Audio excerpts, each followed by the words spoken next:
order to be a true believer, in order to be a child of God, the Holy Son of God was forsaken by His Father and then crushed under His own Father's punishment. You say, oh, Brother Paul, you've gone too far now. Have you not read Isaiah 53:10? It pleased the Lord to crush Him. Take a 10,000-pound millstone and put another on top of it. Put a grain of wheat between them and see what you've got when it comes out on the other end. Take a dam 100,000 miles high and 100,000 miles wide and have it break in front of you. And as the torrent of water rolls down towards you to engulf you, to destroy you, all of a sudden the ground opens up and drinks it down, and not one drop splashes to your feet. And so Christ raised His hand up to heaven and took the wrath of God, that great cup, and drank it down. And when He cried out, "It is finished," He turned it over and not one drop came out.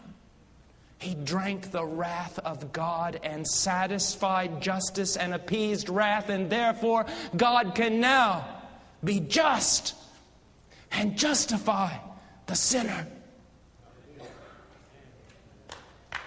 This is what He's done.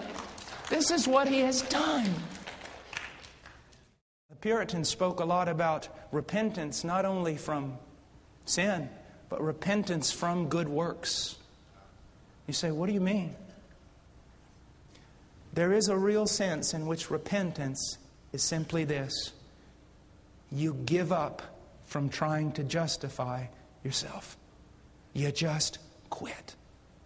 You see that every one of your most righteous deeds is better than filthy rags, and you detest them, and you throw them to the floor, and you stand there before God and say, unless you move on my behalf, I am damned.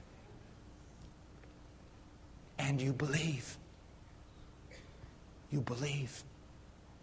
You trust. There was a deacon in my church back home. A little church in the middle of a cornfield. And I love this man. He's walked with God longer than I've been alive. And he remembers telling me one time he told me about his conversion. He said, I was a good fella, as fellas go.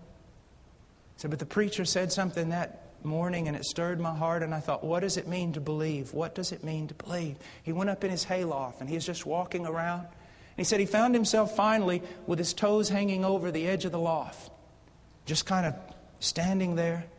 He said, all of a sudden it just dawned on me. And this is what he said: Lord, I am going to trust, place my confidence exclusively, only in what your Son has done for me. And if that very thing, if what He has done for me is not strong enough to save me, then I will go to hell, because I will not trust in another thing. Right now, if this preacher died, he would go to heaven. Not because I spent years in the jungles and the Andes Mountains of Peru. Not because of piety, devotion, or Bible study.